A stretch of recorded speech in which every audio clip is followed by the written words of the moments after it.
Então, gente, passando a explicação do nosso conteúdo, nessa semana, nós temos o roteiro de orientação de número 7. Nesse roteiro, nós vamos falar um pouco mais da fase sobre a Convenção Nacional, essa fase da Revolução Francesa. Nós vimos que a primeira fase da Revolução foi a convocação dos estados, né?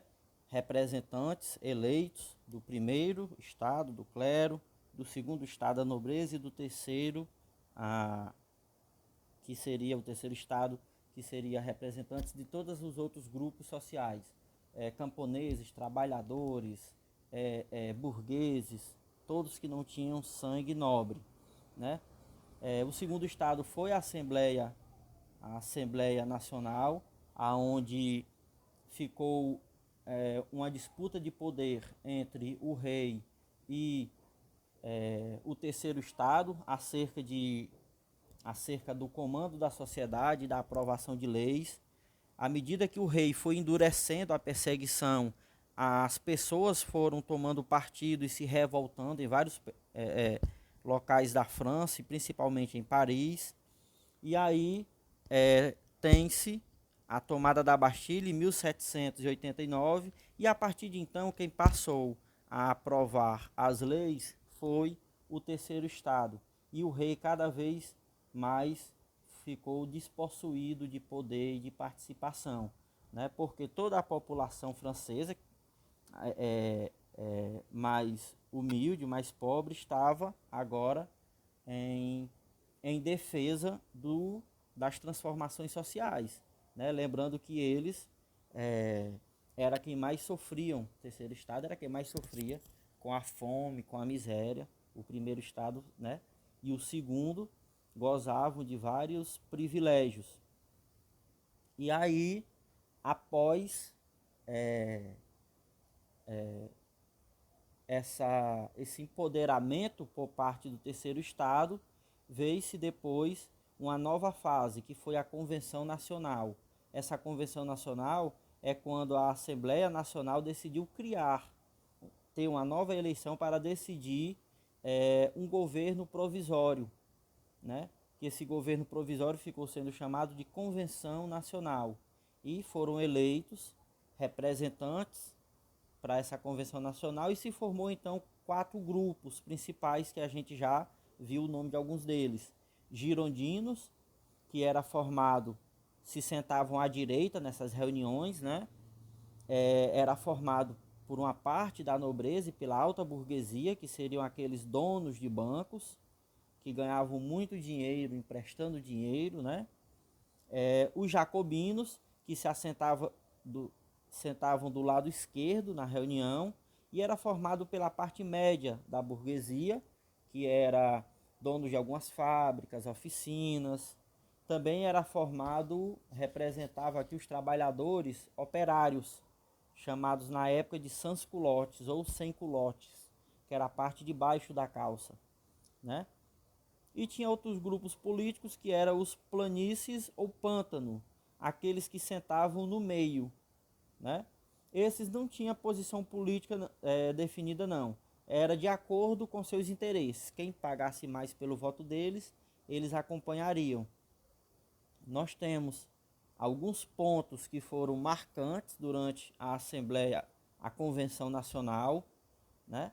Desde a criação do Comitê de Salvação Pública, porque nós tivemos uma tentativa de ataque de outras monarquias europeias à França, com medo da Revolução Francesa influenciar também dentro dos seus países. Então eles decidiram atacar a França e libertar o rei. Foi criado esse Comitê de Salvação Pública para isso, para salvar, formar contingentes para lutar, né, defender a França. E também esse Comitê de Salvação Pública, ele foi utilizado por vários líderes jacobinos. Dentre eles o maior foi Robespierre, né? Robespierre era um líder jacobino, ou seja, que representava os interesses mais populares, né, da burguesia média. Ele utilizou o Comitê de Salvação Pública para perseguir muitos opositores. ele insuflava, chamava a população dizendo que aquelas pessoas eram inimigas, né? E ganhava a opinião pública em panfletos, jornais, manifestações. E aí ele usava o Comitê de Salvação Pública para perseguir opositores. Foi ele o principal defensor, por exemplo, da execução do rei Luís XVI, acusando o rei de traição, em 1793.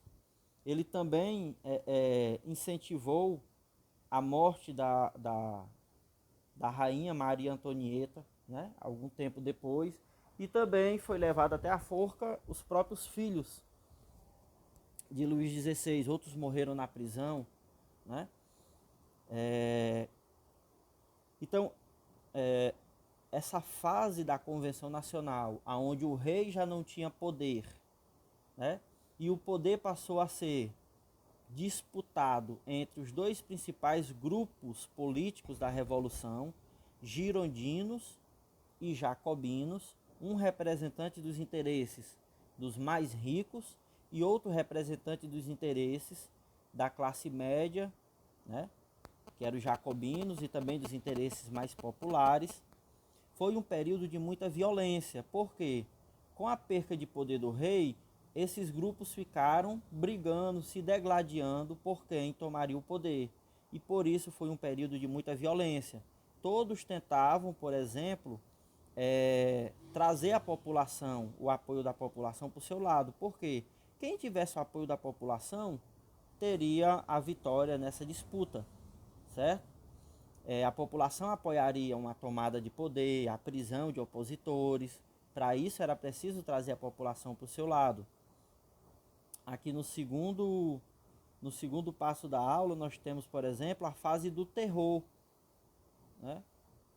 Durante a Revolução, durante a fase da Convenção Nacional, houve um período chamado de terror, que foi quando Robespierre, principalmente, liderando os jacobinos, usou o Comitê de Salvação Pública para prender milhares de pessoas acusadas de serem contrárias à Revolução, chamando as pessoas a ajudar nisso. Então as pessoas denunciavam, muitas vezes denunciavam seus próprios vizinhos, familiares, como se fosse hoje mais ou menos, para a gente fazer um paralelo, né, entre aquelas pessoas que são apoiadoras de Bolsonaro e aqueles que não são.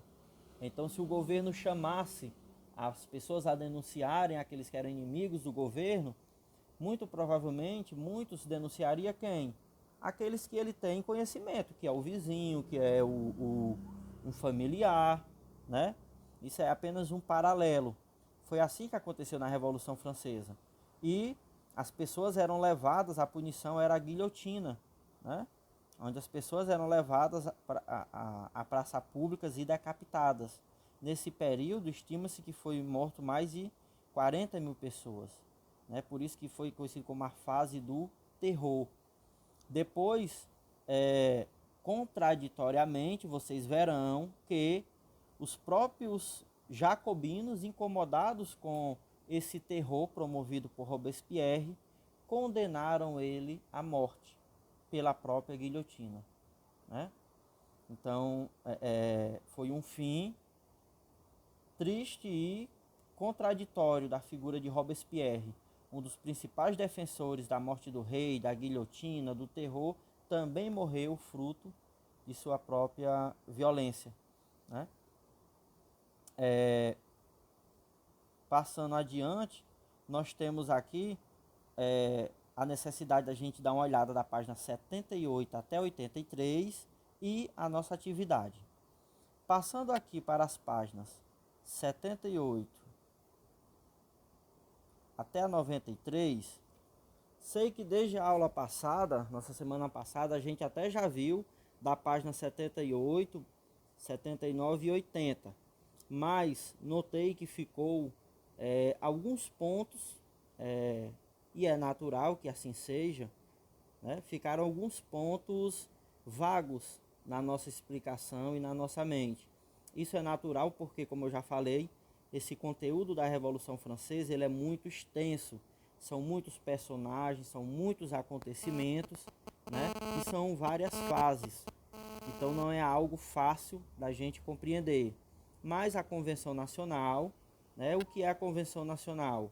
Ela foi um governo instituído logo após a Assembleia Nacional retirar o poder da monarquia, né?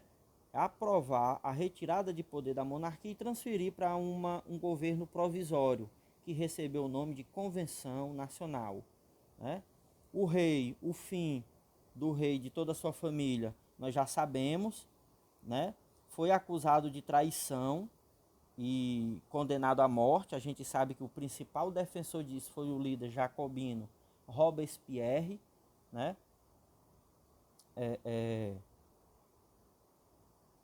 Junto ao rei morreu também, algum tempo depois, Maria Antonieta, que era esposa, né?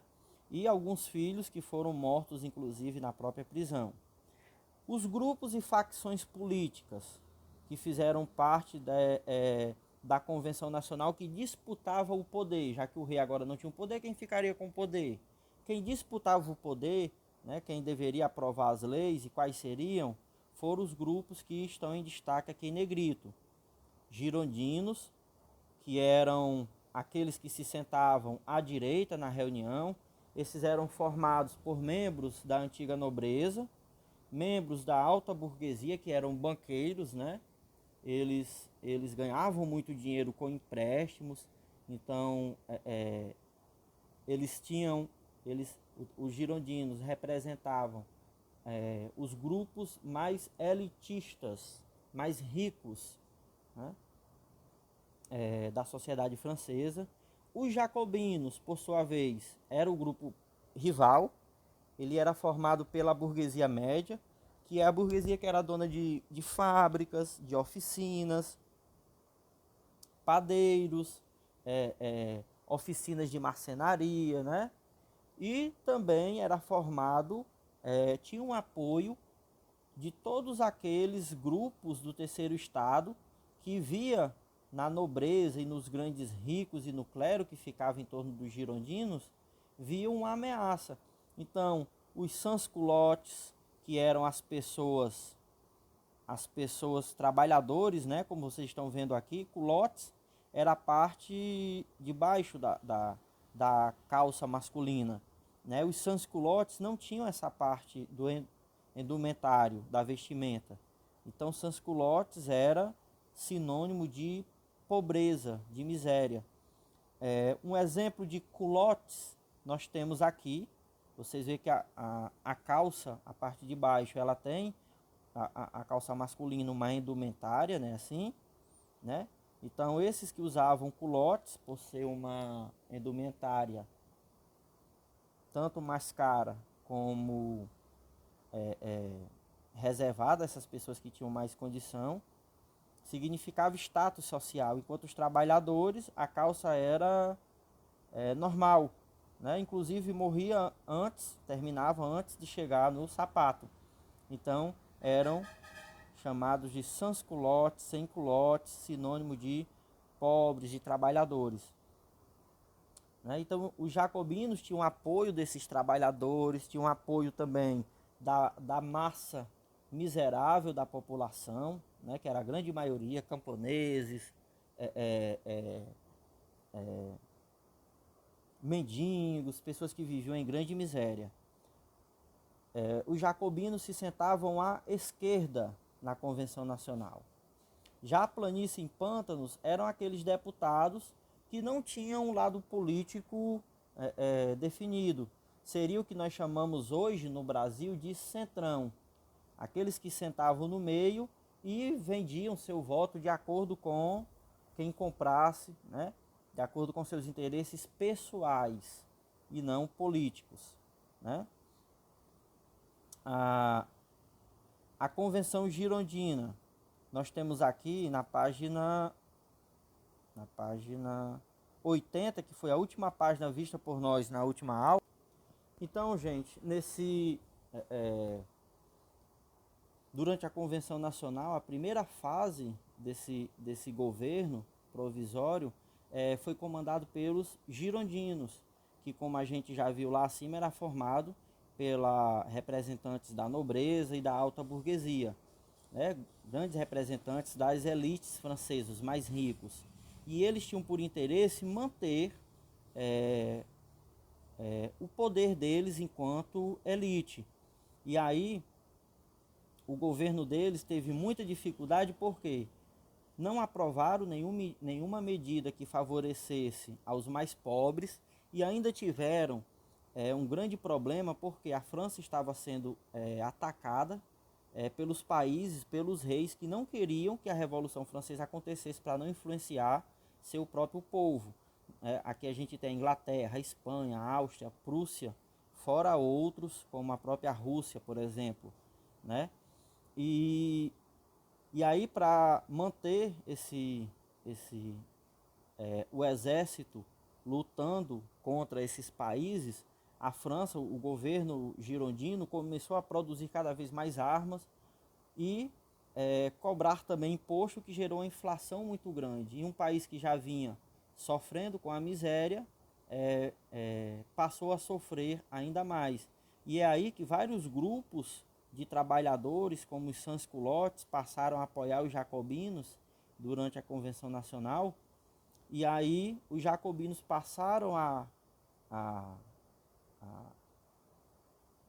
ter o maior número de representantes dentro da Convenção Nacional, através, por exemplo, de grupo de deputados que faziam parte do pântano, da planície, que eram aqueles do centrão, que com medo do apoio popular cada vez mais dos trabalhadores, passaram a apoiar os jacobinos, com medo dos próprios trabalhadores tirarem o poder deles, né?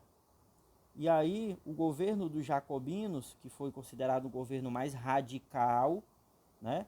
Porque ele representava essa parte da população mais pobre, por isso as medidas eram mais radicais, instituiu o Comitê da Salvação Pública, como eu já falei, né? Com essa missão de defender a França contra os exércitos estrangeiros, aprovou diversas medidas que abolia desde a escravidão nas colônias, né?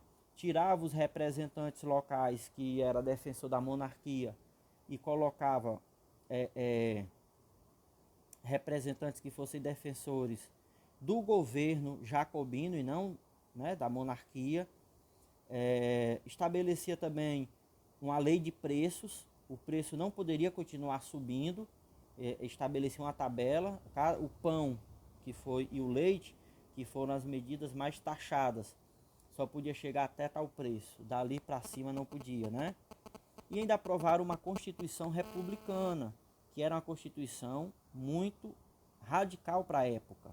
Permitia que todos os homens com mais de 21 anos, por exemplo, votassem, independente da renda, né? Mas devido aos acontecimentos da época, a disputa entre jacobinos e girondinos, quem ficaria com o poder, quem não ficaria, não teve tempo dessa Constituição entrar em vigor, né?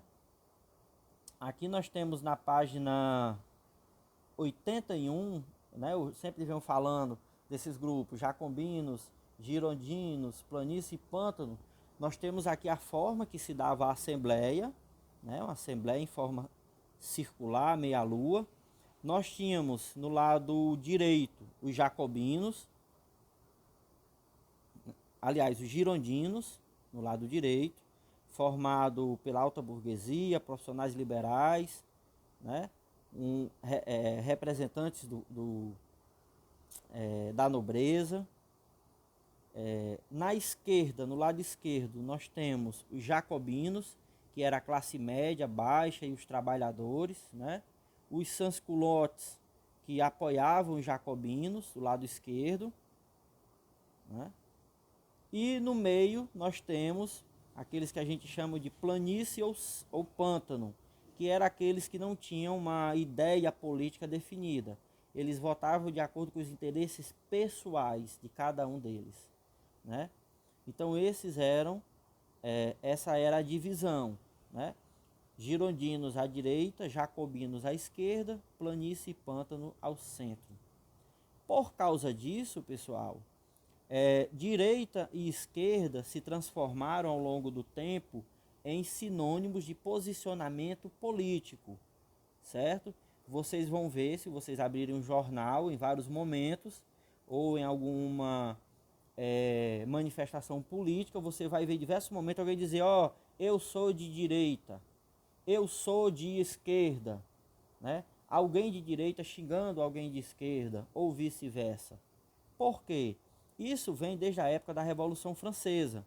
À direita se sentavam aqueles que eram conservadores, representavam os interesses dos mais ricos. À esquerda se sentavam aqueles que eram revolucionários, que se contrapunham ao interesse da classe dominante e defendiam o interesse dos trabalhadores, do proletariado, né? Então, até hoje, direita significa um posicionamento político conservador, ou seja, de conservar a sociedade como ela é, ou seja, ricos acima, trabalhadores e pobres abaixo. Esquerda significa ainda hoje alguém revolucionário, alguém que busca revolucionar a sociedade a partir dessa divisão entre ricos e pobres, né? A esquerda, ela é uma posição política que denota, ela expõe uma defesa dos trabalhadores, da classe mais popular, pobre, né, por assim dizer.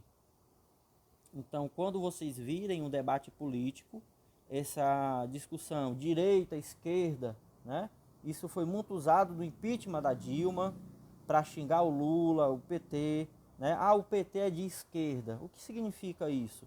Significa que o PT tem um posicionamento, né, que favorece os trabalhadores, que favorece as classes mais populares, né? O presidente, o Bolsonaro, sempre gosta muito de falar, eu sou de direita. O que ele está querendo dizer? Que ele é conservador, né? Ele conserva a divisão da sociedade como ela está, ele conserva o poder das classes dominantes, certo? Isso seria a definição hoje de direita e esquerda, que vem desde a Revolução Francesa devido ao lugar que eles sentavam. A radicalização, que página é página 82. A radicalização revolucionária. Aqui nós temos o principal instrumento de execução durante a Revolução Francesa, que era a guilhotina, né? Essa grande lâmina pesava cerca de 200 quilos, caía sobre o pescoço, né? Decepando automaticamente a cabeça do corpo.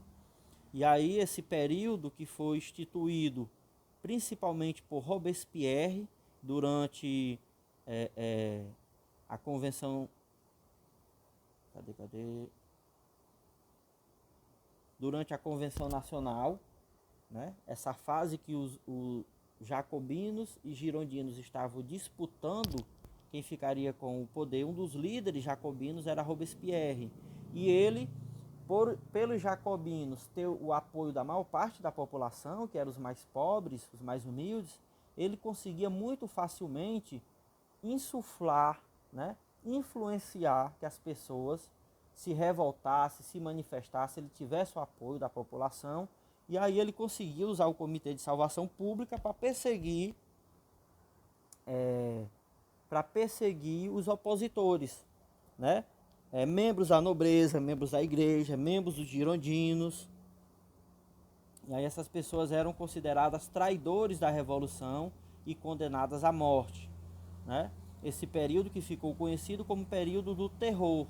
Inclusive, como eu já falei, né, após dezenas de milhares de mortes, os jacobinos passaram a ser muito temidos mesmo pelas pessoas mais pobres, e aí eles perderam o apoio e o poder na Convenção Nacional passou para os girondinos. Como forma de indignação e vingança contra Robespierre, os próprios jacobinos, né, o grupo que ele liderava, condenou ele à guilhotina, e Robespierre foi morto da mesma forma que ele mesmo condenou a tantos, né, em praça pública, guilhotinado.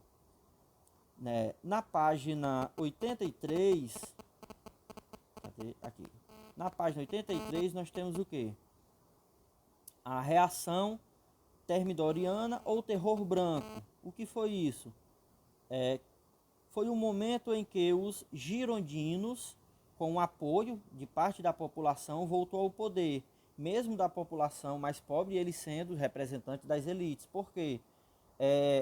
As milhares de mortes realizadas por Robespierre deixou a população com muito medo dos jacobinos, mesmo que eles representassem a população mais pobre, né? E aí a população passou a apoiar os girondinos, que tomaram o poder dentro da Convenção Nacional. E aí foi uma certa, vamos dizer assim, revanche. Muitos aqueles que tinham participado do terror ou que eram defensores ferrenhos dos jacobinos foram perseguidos e também condenados à guilhotina. Aqui nós temos uma gravura da época, feita por montanhas de cabeças, né? Era dessa forma mesmo, né? Durante dias e dias, passava-se guilhotinando pessoas.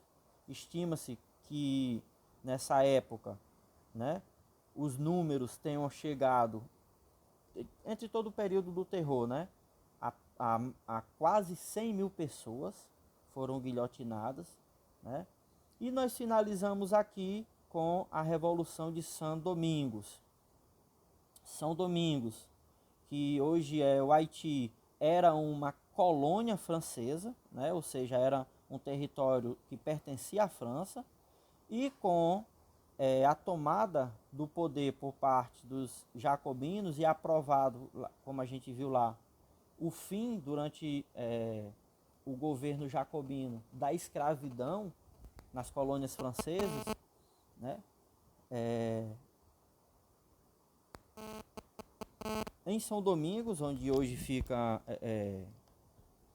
o Haiti, é um país, né, na América Central, ou a gente pode falar assim, Caribe, ou América Central é mais conhecido, né, ou Caribe. E foi aí que ocorreu a primeira Revolução Americana. Ela foi organizada por negros, né, escravizados e ex-escravizados. Esses negros pegaram em armas, dominaram seus senhores, muitos foram mortos, né? Eles tomaram o poder em toda a colônia, certo? E estabeleceram um governo,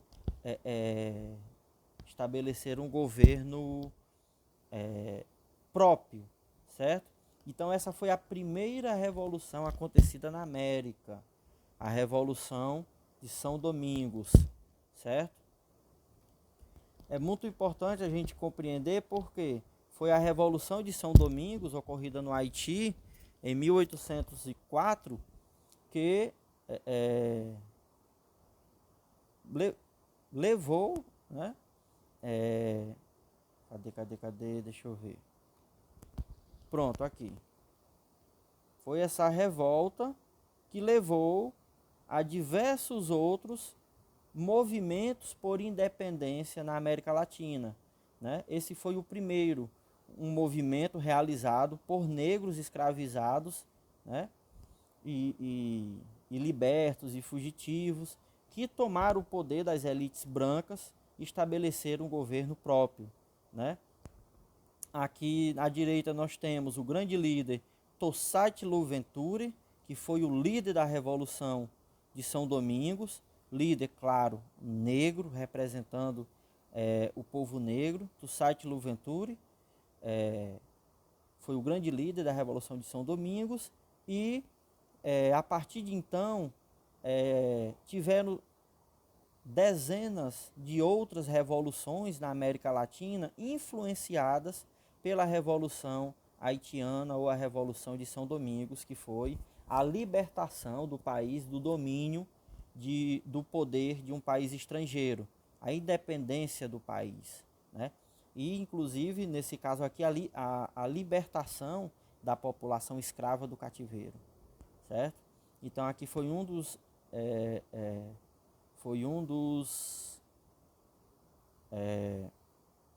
uma das influências da Revolução Francesa para o mundo, a ideia, a luta por liberdade, por igualdade, né?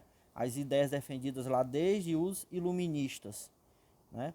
A igualdade entre os homens, a ideia de liberdade entre os homens, certo? A Revolução Francesa influenciou, se valeu dessas ideias iluministas e influenciou muitos outros países.